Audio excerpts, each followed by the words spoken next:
আসসালামু আলাইকুম এভরিওয়ান, আশা করি সবাই ভালো আছেন। নানি বাড়িতে আমরা চলে আসছি। আমার নানি বাড়িতে একটা মিলাদ পড়ানো হবে।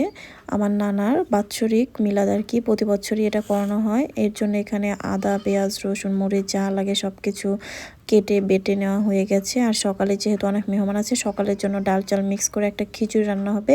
এর জন্য এই যে রান্নাঘরে সব কিছু মিলিয়ে একটা খিচুড়ি রান্না হচ্ছে। আর এদিকে মাছ কেটে মাছটাকে পরিষ্কার করে নেওয়া হচ্ছে, কেননা মাছ দিয়ে মুড়িঘণ্ট করা হবে। আর মাছ দিয়ে মুড়িঘণ্টটাই বেশি মজা লাগে, মুগ ডালের মুড়িঘণ্ট আর কি। আর এখানে কিছু ট্যাংরা দেশি মাছও আছে।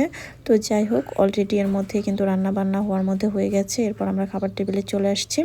আর আমরা সবাই মিলে, আমাদের মামাতো বোনেরা সবাই মিলে একসাথে খাবার খেতে বসেছি। আর এটা হচ্ছে উত্তরবঙ্গের স্পেশাল একটি খাবার, সেটা হচ্ছে মানে গরুর মাংস দিয়ে আলু ঘাটি আর মুগ ডাল হচ্ছে মাছ দিয়ে মুড়িঘণ্ট। সো এই ঘাটিটাও যেমন মজা হয়েছে, আলু দিয়ে গরু গোশটাও অনেক মজা হয়েছে। সো গাইজ, আজ এ পর্যন্তই। আল্লাহ।